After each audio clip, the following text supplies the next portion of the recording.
Trust is a glass vase. Once shattered, you can't put it back together without seeing the cracks. I'm Elaine, 34, a senior compliance officer at one of the largest financial institutions in Boston. My job is to ensure that wealthy clients don't hide their assets from the IRS or engage in money laundering. It's detail-oriented work that requires discretion, integrity, and an unwavering commitment to confidentiality. One breach of protocol could not only cost me my job, but potentially lead to criminal charges. Looking back, I should have seen the signs with my sister Rebecca. She always had a way of making my achievements seem insignificant while elevating her own. When I got accepted to Northwestern with a scholarship, she somehow made the conversation about her gap year in Thailand. When I got promoted to senior compliance officer, she spent the entire celebration dinner talking about her new Instagram followers from her lifestyle blog. I used to think it was just sibling rivalry, harmless competition between sisters. I never imagined she would deliberately try to ruin my life. It was Thanksgiving last year when everything changed. My parents had invited the extended family to their suburban home outside Boston. Aunts, uncles, cousins, and of course, Rebecca with her husband, Greg. I hadn't planned on bringing work with me, but we were in the middle of a major audit, and I needed to review some documents before Monday. "You're not seriously bringing work to Thanksgiving dinner?" Mom had asked when she saw me setting up my laptop on the guest room desk. "Just for an hour, Mom. I promise I'll be fully present for dinner." She rolled her eyes but didn't push it further. That was our dynamic. She never quite understood my dedication to my career, but she respected it. The files I was reviewing contained sensitive information about a high-profile client suspected of tax evasion. Names, account numbers, offshore holdings, all highly confidential. I had special clearance to access these files remotely, something very few people at my firm were granted. When Mom called everyone to dinner, I locked my computer and joined the family. The table was laden with all the traditional fixings: turkey, cranberry sauce, mashed potatoes, green bean casserole. Dad was at the head of the table, carving the turkey with the precision of a surgeon, while Mom bustled around making sure everyone had what they needed. Rebecca sat across from me, looking picture perfect as always. Her blonde hair was styled in loose waves, and she wore a cream-colored cashmere sweater that probably cost more than my monthly rent. Greg, her investment banker husband, sat beside her, checking his phone under the table. "So, Elaine," Aunt Marge began, "still married to your job, I see." I forced a smile. "It's a demanding position, but I enjoy the challenge." "You know, you're not getting any younger," she continued, spooning cranberry sauce onto her plate. "When are you going to settle down and give your parents some grandchildren?" Before I could respond, Rebecca chimed in. "Oh, leave her alone, Aunt Marge. Not everyone is cut out for family life. Some people prefer spreadsheets and regulatory compliance." The table erupted in laughter, and I felt my cheeks flush. This was typical Rebecca, delivering a backhanded defense that was actually an insult in disguise. Halfway through dinner, I excused myself to use the restroom. When I returned to the dining room a few minutes later, I noticed Rebecca wasn't at the table. "Where's Rebecca?" I asked, sliding back into my seat. "She went upstairs to use the bathroom in the guest room," Mom replied. "The downstairs one is having plumbing issues." My blood ran cold. The guest room, where my laptop was, with confidential files open. I tried to stay calm. Surely Rebecca wouldn't snoop through my computer. She was my sister, after all. But a nagging feeling in my gut told me otherwise. When Rebecca returned to the table a few minutes later, she had a strange smile on her face, the kind of smile that doesn't reach the eyes. I studied her carefully, looking for any sign that she had been up to something. But she seemed normal as she rejoined the conversation, laughing at Dad's corny jokes and refilling wine glasses. After dinner, while everyone was helping clear the table, I slipped away to check on my laptop. Everything appeared untouched. The screen was still locked, just as I had left it. Maybe I was being paranoid. I closed the files, shut down the computer, and rejoined the family for pumpkin pie and coffee. The rest of the evening passed uneventfully. We played board games, shared stories, and avoided politics. It was actually pleasant, despite Aunt Marge's occasional comments about my biological clock. By the time everyone started saying their goodbyes around 10 p.m., I had almost forgotten my earlier suspicions. Rebecca hugged me tightly before she left. "Love you, sis," she whispered in my ear. "We should get together more often." I nodded and smiled, but something about her tone made me uneasy. Monday morning, I returned to work, recharged from the long weekend and ready to tackle the audit. But as soon as I stepped into the office, I knew something was wrong. People were huddled in groups, whispering. When they saw me, they abruptly stopped talking. My boss, Margaret, was waiting by my office door, her face grim. "Elaine, we need to talk. Now." I followed her into my office, my heart pounding. "Would you care to explain this?" She slid her tablet across my desk. On the screen was a social media post from an anonymous account. It contained screenshots of the confidential files I had been reviewing on Thanksgiving, the exact files that had been open on my laptop. The post claimed the financial institution was covering up evidence of tax fraud for wealthy clients. I felt the blood drain from my face. I don't understand. How did this happen? "That's what I'd like to know," Margaret said, her voice ice cold. "These files were accessed using your credentials, from your IP address. Someone must have gotten into my computer," I said, my mind racing. And then it hit me. Rebecca, the guest bathroom, the strange smile. "The company is launching a full investigation," Margaret continued. "Until then, you're suspended without pay. I need your badge and laptop." I handed them over, still in shock. "Margaret, you have to believe me. I would never leak confidential information." She sighed. "I've known you for 7 years, Elaine. I want to believe you. But the evidence is damning. If you didn't do this, you need to figure out who did, and fast." I left the office in a daze, ignoring the stares and whispers of my colleagues. Once in my car, I sat there, trembling, trying to make sense of what had happened. Rebecca. It had to be Rebecca. But why would she do this to me? I drove straight to my parents' house, where Rebecca and Greg were staying until their flight back to Chicago that evening. I needed answers. When I arrived, Mom was surprised to see me. "Elaine, shouldn't you be at work?" "Where's Rebecca?" I asked, brushing past her into the house. "In the guest room, packing. Their flight is at 6 p.m. What's going on?" I didn't answer. Instead, I took the stairs 2 at a time and burst into the guest room without knocking. Rebecca was folding clothes into a suitcase, while Greg was on his laptop, presumably checking their flight status. "What did you do?" I demanded, my voice shaking with rage. Rebecca looked up, startled. "What are you talking about?" I pulled out my phone and showed her the social media post. These are confidential files from my work. Files that were on my laptop on Thanksgiving. Files that only someone with access to my computer could have leaked. Greg looked between us, confused. "What's going on?" Rebecca's face went through a series of expressions. Surprise, confusion, and then, briefly, something else. Guilt, satisfaction. It was gone before I could be sure. "I don't know what you're talking about," she said, turning back to her packing. "Maybe you should be more careful with your work stuff." "My career is on the line, Rebecca. I could face criminal charges. Why would you do this to me?" She whirled around, her eyes flashing. "Oh, please, you're being dramatic as usual. Everything is always so serious with you, isn't it? Your big important job, your big important files." I couldn't believe what I was hearing. "You did this because you're jealous, because I have a career I care about." "Jealous?" She laughed, but it sounded hollow. "Of what? Your lonely apartment? Your 60-hour work weeks?" "No, thank you." Mom appeared in the doorway, looking bewildered. "What's going on in here?" I explained the situation as calmly as I could, though my hands were still shaking.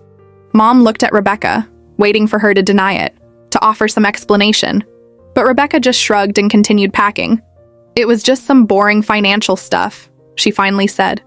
"I thought people should know what these big banks are hiding. It's not like I did anything wrong." "You committed a crime," I said, my voice low and dangerous. "You stole confidential information. You violated client privacy. You could have destroyed my career." "Oh, stop being so self-righteous," Rebecca snapped. "No one's going to jail. They'll probably just fire you. You can find another job." Her casual dismissal of everything I had worked for, everything I had built, was like a slap in the face. In that moment, something inside me broke and reformed, harder and colder than before. I pulled out my phone without a word and opened the Uber app. I booked a one-way ride to the airport, scheduled for right now. "Your flight is at 6, right?" I asked, my voice eerily calm. "Your Uber will be here in 5 minutes. I think it's best if you leave now." Rebecca stared at me, finally seeming to realize the gravity of what she had done. "Elaine, come on. You're overreacting." 5 minutes, I repeated, then turned to Greg. Make sure she's ready. I walked out of the room and down the stairs. Mom followed me, her face creased with worry. Elaine, what are you doing? You can't just send them away like this. Watch me, I replied. I went to the living room window and waited. A few minutes later, Rebecca and Greg came downstairs with their luggage. Mom tried to intervene, to facilitate some kind of reconciliation, but I remained silent, my eyes fixed on the street outside. When the Uber arrived, I opened the front door. Your ride is here. Greg looked uncomfortable, but started loading their bags into the car. Rebecca paused in the doorway, maybe waiting for me to break, to forgive her, to say this was all a misunderstanding. But I didn't. I just stood there watching. This isn't over, she finally said. You're right about that, I replied. As the Uber pulled away from the curb, I felt nothing but a cold, clear determination. Rebecca had just declared war, and she had no idea what she was up against. I might have lost my job, my reputation, and possibly even my freedom, but I still had my skills, my knowledge, and most importantly, my capacity for meticulous, patient planning.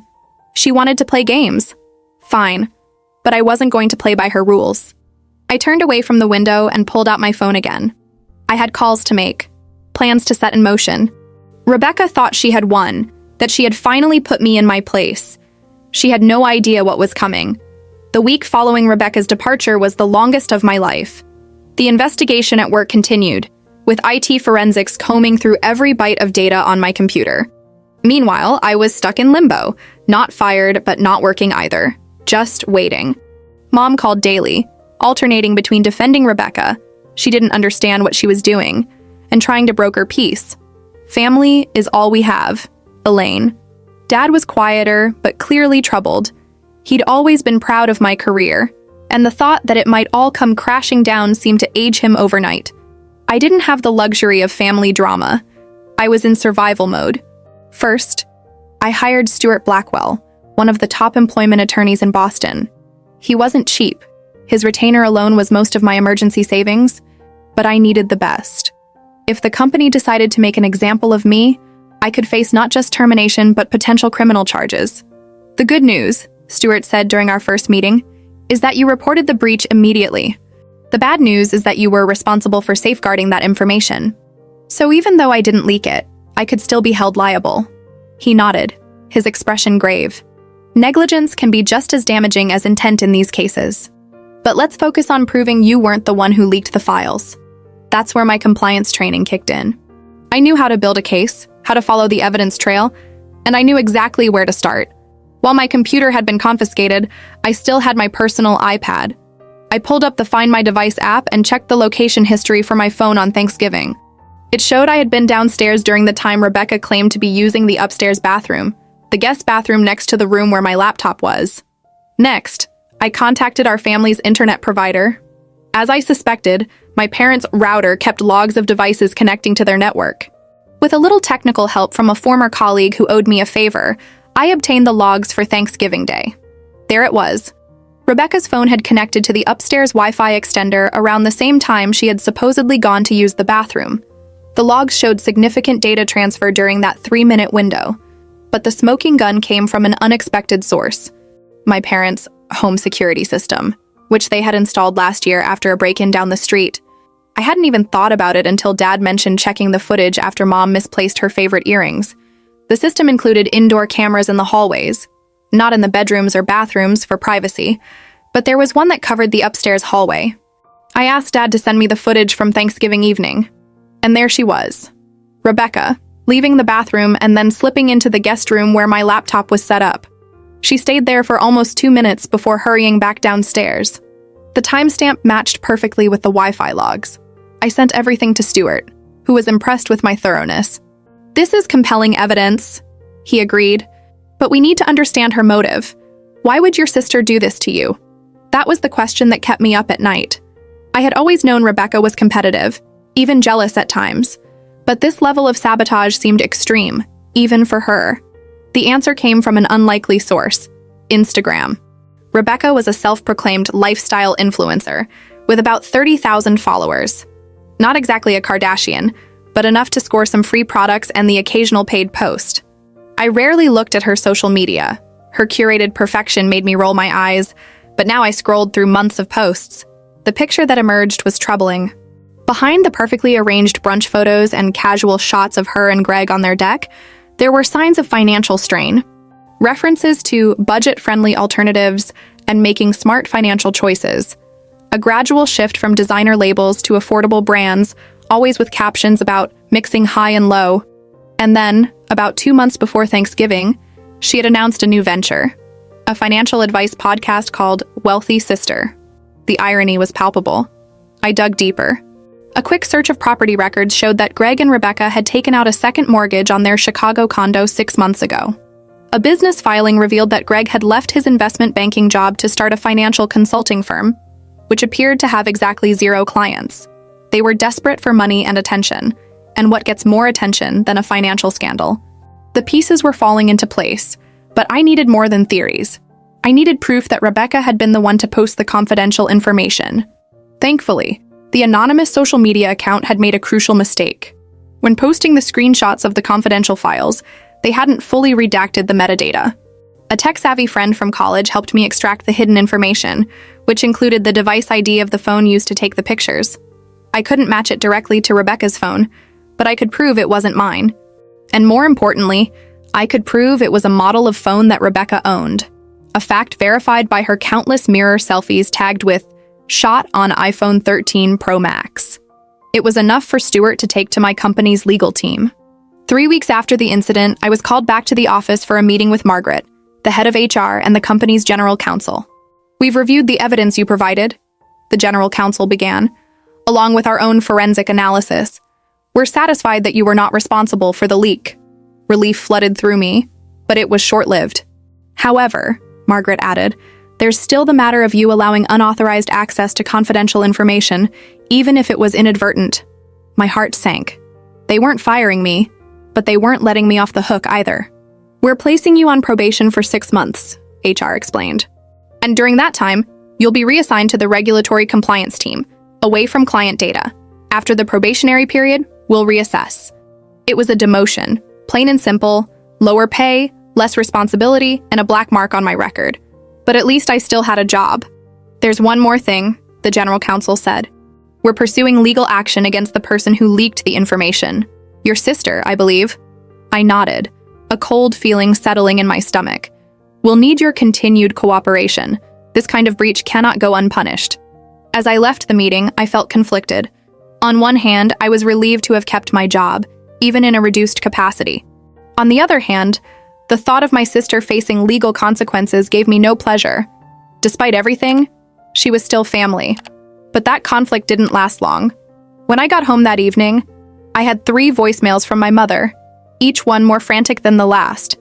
Apparently, Rebecca had called her in tears, saying she'd received a cease and desist letter from my company's legal team. Mom was beside herself, alternating between begging me to call off the lawyers and suggesting I should apologize to Rebecca for escalating the situation. I deleted the voicemails without returning her calls. Instead, I poured myself a generous glass of wine and sat down at my dining table to think. Rebecca had tried to destroy my career out of jealousy and financial desperation. My parents, especially Mom, seemed more concerned about protecting Rebecca than acknowledging the damage she had caused. And now, despite keeping my job, I was essentially starting over, my reputation in tatters. It wasn't fair, and I was done accepting unfairness.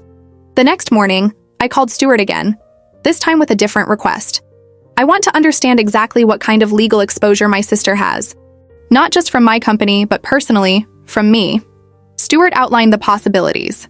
Civil suits for defamation and intentional infliction of emotional distress. Potential criminal charges for unauthorized access to protected financial data. Violations of various financial regulatory statutes. Of course, he added carefully, pursuing these options would likely permanently damage your relationship with your sister and possibly other family members. I laughed, a short, bitter sound. That ship has sailed, Stuart. Over the next few days, I developed a plan. Not a plan for revenge, exactly. That would be too emotional, too messy. This was about justice and consequences, about making sure Rebecca understood exactly what she had done and what it would cost her. First, I gathered every piece of evidence I had collected, the security footage, the Wi-Fi logs, the metadata from the leaked files. I organized it all meticulously in a digital folder. Then I added financial records showing the impact of my demotion, the reduction in salary, the potential long-term impact on my career earnings. Next, I drafted a formal letter to Rebecca and Greg, cold, precise, laying out exactly what had happened and the evidence I had compiled. I explained the potential legal consequences they faced, both from my company and potentially from me personally. I made it clear that these weren't threats, but simply a factual overview of their situation. At the end of the letter, I included a proposal, a legally binding agreement that would require Rebecca to 1. Issue a public retraction and apology on all her social media platforms, acknowledging that she had stolen and leaked confidential information. 2. Enter into a 5-year non-disclosure agreement regarding any and all aspects of my professional and personal life. 3. Make a donation equal to my first year's lost wages, approximately $35,000, to a financial literacy charity of my choosing. In return, I would 1. Not pursue personal legal action against her. 2. Speak to my company about potentially reducing their demands, though I made no guarantees. It was harsh, I knew that. But it was also fair. Actions have consequences. And it was time Rebecca faced hers. I sent the letter via certified mail to ensure they couldn't claim they never received it. Then I waited. 3 days later, Greg called. Not Rebecca. Interesting. This is insane, he began, his voice tight. You're threatening to sue your own sister? I'm outlining potential legal consequences, I corrected him, and offering a way to mitigate them. We don't have $35,000 lying around, Elaine. That's more than Rebecca makes in a year with her influencer work.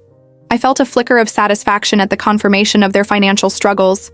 Then I suggest you start a payment plan, or perhaps Rebecca could leverage her platform to promote financial responsibility and the importance of respecting confidentiality. I'm sure her followers would find that enlightening. You're enjoying this, aren't you? He accused. No, Greg. I'm not enjoying any of this. I'm trying to rebuild my career after your wife tried to destroy it. Now, do you have a counter-proposal, or are we done here? He hesitated. We need time to think about it. You have 48 hours, I said, and hung up. The next day, my mother called. I let it go to voicemail. Then my father called.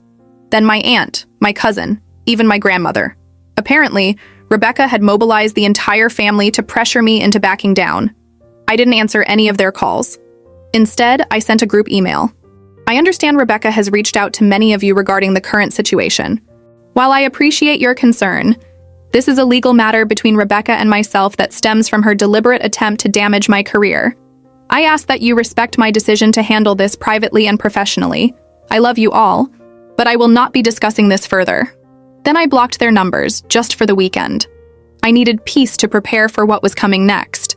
On Sunday evening, exactly 47 hours after my call with Greg, I received an email from Rebecca. The subject line was simple, counter-proposal. Her offer, 1, a private apology to me and to my company. 2, a 3-year non-disclosure agreement. 3, a donation of $10,000 to the charity of my choosing, paid over 2 years. It was inadequate, but it was a starting point. More importantly, she was negotiating, which meant she was taking this seriously. I replied with a modified offer. 1, a public acknowledgement on her social media that she had made a serious error in judgment that impacted my sister's career. No need to specify details, but the admission needed to be public. 2, a 4-year non-disclosure agreement. 3, a $20,000 donation payable over 3 years, with the first payment due immediately. She accepted within an hour. The next day, Stuart drafted the formal agreement. By Tuesday, Rebecca and Greg had signed it, and the first payment of $6,167 had been made to the Financial Education for All Foundation. That evening, Rebecca posted on her Instagram, Life Update. I recently made a serious error in judgment that impacted my sister's career. It's been a painful but important lesson about respecting boundaries and the consequences of our actions. I'm committed to making amends and growing from this experience. Personal growth, accountability. The comments were a mix of confusion and support, with her followers praising her vulnerability and honesty. If they only knew, I felt no triumph as I read her post, no sense of victory, just a hollow resignation that this was what our relationship had come to. Legal agreements and forced apologies. A week later, My company's general counsel informed me that they had decided not to pursue further legal action against Rebecca, largely due to my cooperation and intervention. My probation remained in effect, but there was talk of reviewing it after 3 months instead of 6 depending on my performance. Life began to settle into a new normal. I worked diligently in my reduced role, rebuilding trust with my colleagues one day at a time. I maintained minimal contact with my family, joining the occasional Sunday dinner but keeping the conversation superficial. Rebecca and I didn't speak at all, communicating only through lawyers when necessary regarding the agreement. And then, 3 months after everything had settled, I received an unexpected email from a name I didn't recognize. Jason Mercer, Senior Editor at Financial Integrity Quarterly. Dear Ms. Bennett, it began. I'm reaching out regarding a potential feature we're developing on ethical challenges in financial compliance. Your handling of the recent data breach at your firm has been noted by several of our sources as exemplary, particularly your detective work in tracing the source of the leak. We would love to discuss the possibility of an interview or guest column. I stared at the screen, reading the email 3 times to make sure I understood correctly. Financial Integrity Quarterly was one of the most respected publications in the industry. Being featured would not only restore my professional reputation, but potentially elevate it beyond where it had been before. I replied immediately, agreeing to a preliminary call. The conversation with Jason was enlightening. Apparently, word of how I had methodically traced the leak back to Rebecca had circulated through industry channels. While the company had kept the details private, the general narrative, compliance officer uses forensic skills to catch data thief, had impressed people. We're particularly interested in your process, Jason explained. How you gathered evidence, how you built your case. It's exactly the kind of methodical approach our readers value. We scheduled a formal interview for the following week. As I hung up, I felt something I hadn't experienced in months. Hope, maybe, just maybe, this entire ordeal would ultimately benefit my career rather than damage it. That evening, I allowed myself a small celebration, a good bottle of wine and takeout from my favorite Thai place. As I sat on my balcony, watching the sunset over the Boston skyline, my phone buzzed with a text from Margaret, my boss. Just heard about Financial Integrity Quarterly, very well deserved. We should talk about your role when you're ready. I smiled, a genuine smile that reached my eyes for the first time in months. The wheel was turning. Rebecca had tried to push me down, but instead I was rising higher than before. And I was just getting started. The interview with Financial Integrity Quarterly went better than I could have hoped. Jason was thorough but respectful, focusing on my investigative process rather than the family drama behind it. We discussed the technical aspects of tracing data breaches, the importance of home security systems, and the legal implications of information theft. You've turned a potential career-ending situation into a masterclass on professional resilience, he said as we wrapped up. Our readers will find this invaluable. When the article was published a month later, the investigator investigated how one compliance officer turned the tables on a data breach. The response was immediate. My LinkedIn inbox filled with connection requests from industry leaders. 3 competing financial institutions reached out with interview offers. Even my own company took notice, with the CEO personally emailing to congratulate me. 2 days after publication, Margaret called me into her office. I had been expecting this meeting, had been preparing for it mentally, but still felt a flutter of nerves as I took a seat across from her desk. I've been impressed with your work these past few months, she began, straightforward as always. You've handled the demotion with grace, and your contributions to the regulatory compliance team have been exemplary. Thank you, I said simply, waiting for her to continue. The article in FIQ has generated quite a buzz. The executive team has taken notice. She leaned forward slightly. We'd like to end your probation early and reinstate you to your previous position. I had anticipated this offer. It was the obvious move. Good PR for the company. A show of faith in an employee who was suddenly getting positive industry attention. But I had also spent the last few months reassessing my priorities, my worth, and my future. I appreciate that, Margaret, but I've been considering my options, and I believe I've outgrown my previous role. She raised an eyebrow, clearly surprised. What did you have in mind? I'd like to head up a new division focused on internal security and compliance training. The breach highlighted vulnerabilities in our protocols, not just technical ones, but human factors as well. I want to develop comprehensive training programs that address both. Margaret studied me for a moment, considering, That's ambitious. It would require executive approval, budget allocation. I've prepared a proposal, I said, sliding a folder across her desk, but complete with projected costs, ROI analysis, and implementation timeline. I've also included endorsements from 3 board members I've spoken with over the past week. Her eyebrows shot up. You've been busy? I smiled, feeling a confidence I hadn't experienced in months. I've been focused. She opened the folder, skimming the first few pages. This is remarkably thorough. You've clearly put a lot of thought into this.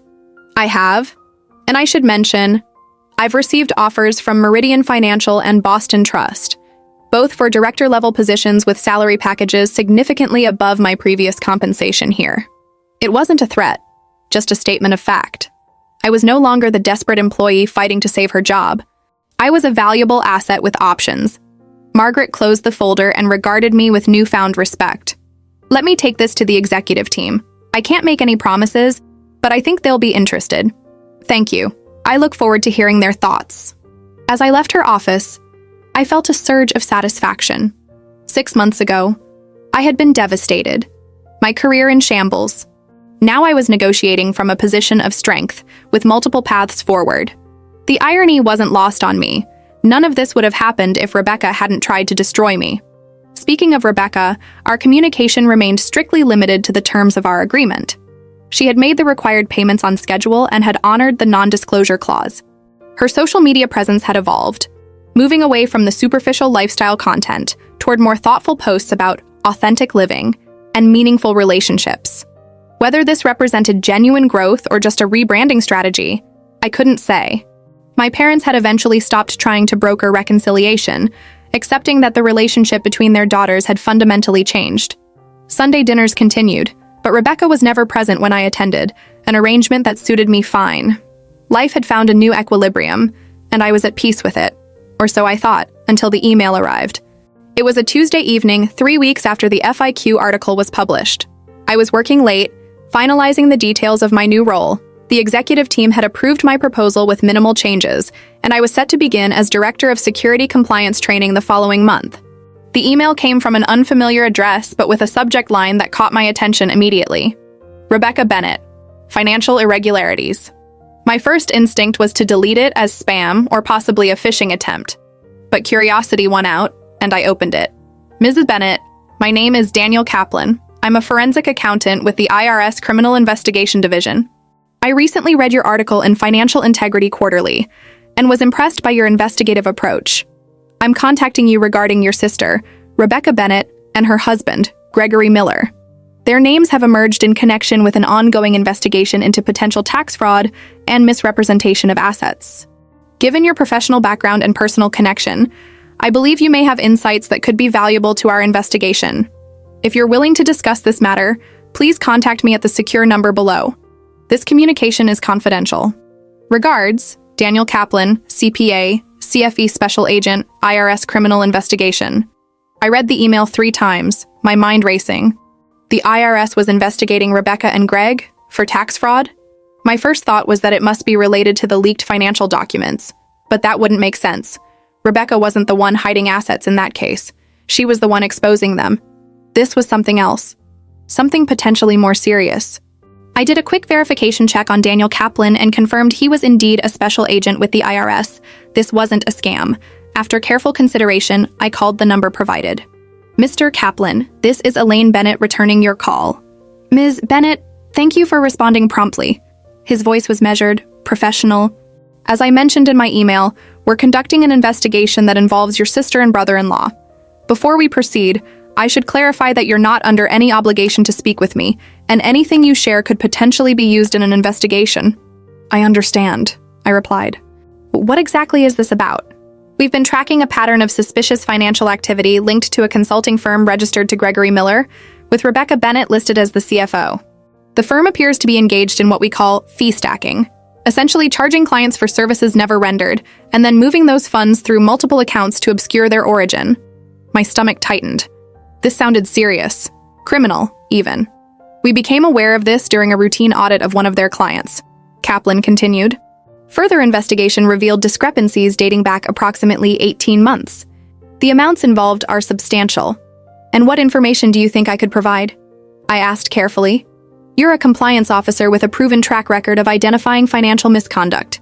You also have familial knowledge that might help us understand their patterns and relationships. Any insights you could offer would be valuable. I took a deep breath, weighing my options. I had no legal obligation to help the IRS investigate my sister. Family loyalty would suggest I should decline, perhaps warn Rebecca about the investigation. But Rebecca had shown no such loyalty to me.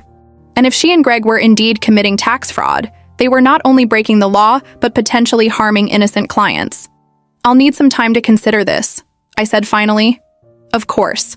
This is a difficult position for anyone. I'll be available when you've made your decision.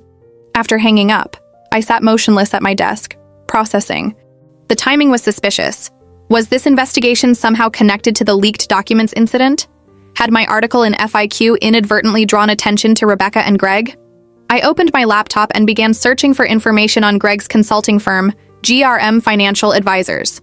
The website was polished but vague, offering customized wealth management solutions and innovative tax strategies for high net worth individuals. There were no specific services listed, no client testimonials, nothing concrete to indicate what the company actually did. Next, I checked the business registration records.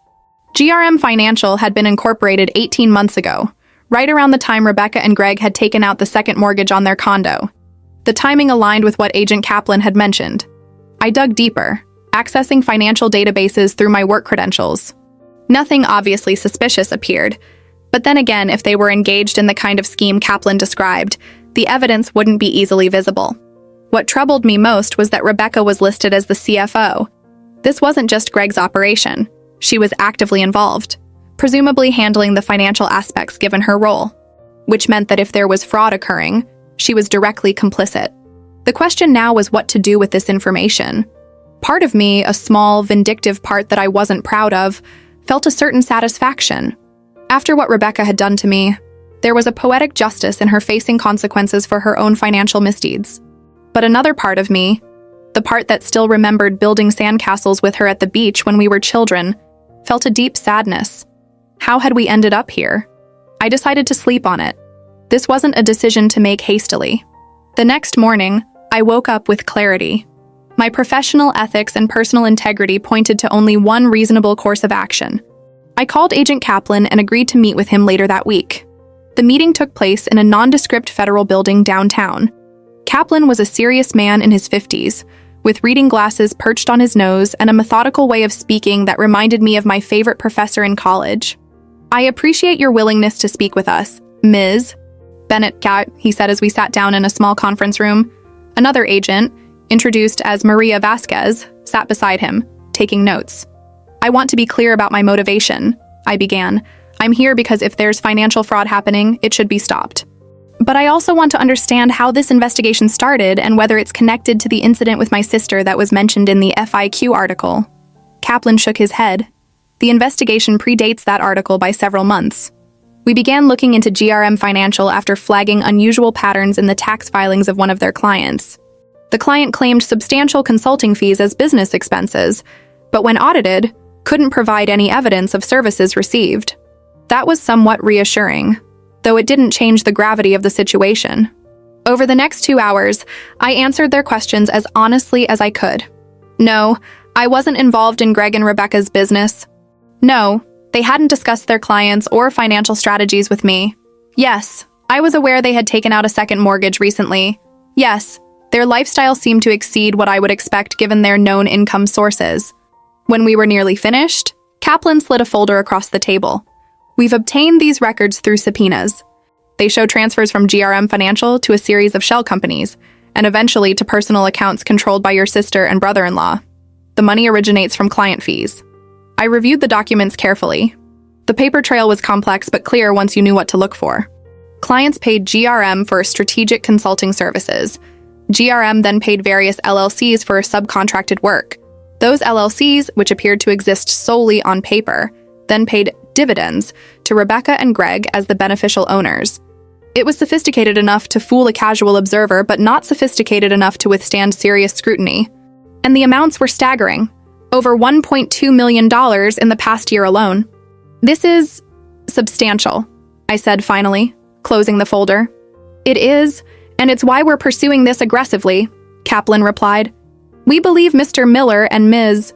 Bennett have defrauded clients of approximately $3.7 million over 18 months, while evading roughly $1.1 million in federal taxes. The numbers made me feel slightly ill. This wasn't just some minor tax avoidance. It was major fraud. And Rebecca was in the middle of it. What happens now? I asked. We continue building our case. Eventually, there will likely be arrests, charges, possibly a trial. It depends partly on whether they cooperate. And what would cooperation look like? Kaplan adjusted his glasses. Typically, it would mean providing information about other parties involved, returning funds where possible, and accepting responsibility through a plea agreement. I nodded, processing this. Is there any way they could avoid criminal charges, make restitution, pay penalties, but avoid prison? It was a selfish question, I knew.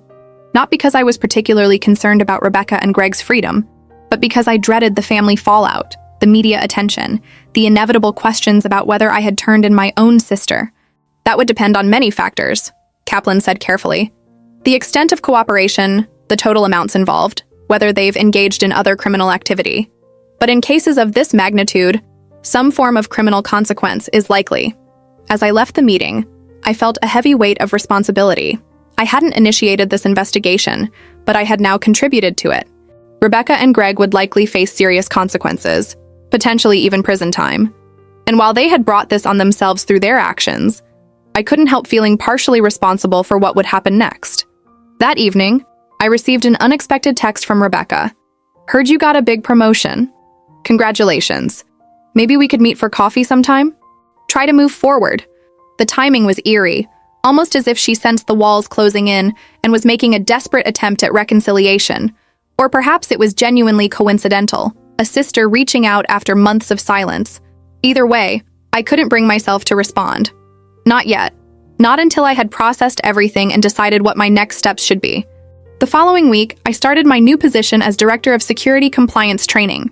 The role came with a substantial raise, a team of 6, and a seat at the executive leadership table. Under different circumstances, I would have been elated. But the knowledge of what was unfolding with Rebecca cast a shadow over everything. 2 weeks after my meeting with the IRS, Kaplan called with an update. We're moving forward with the case. Subpoenas have been issued for additional records, and we expect to conduct interviews with several of GRM's clients in the coming days. Have you approached Rebecca and Greg yet? I asked. Not directly, but that will happen soon. Their attorneys will be contacted first. He paused. Ms. Bennett, I want to assure you that your name won't appear in any public documents related to this case. Your cooperation will remain confidential. I appreciated the gesture, though I suspected the truth would eventually come out regardless. In financial circles, particularly in Boston, connections were easy to trace. Thank you, I said. Please keep me updated. 3 days later, I received a frantic call from my mother. Elaine, something terrible is happening. Men in suits came to Rebecca's house this morning. They had badges, FBI or IRS or something. Greg called your father in a panic. What's going on? I closed my office door for privacy. Mom, I don't have all the details, but Rebecca and Greg are under investigation for financial irregularities related to their business. What does that mean? Are they in trouble? Yes, potentially serious trouble, I said honestly. The best thing they can do right now is get good lawyers and cooperate fully with the investigation. There was a long silence.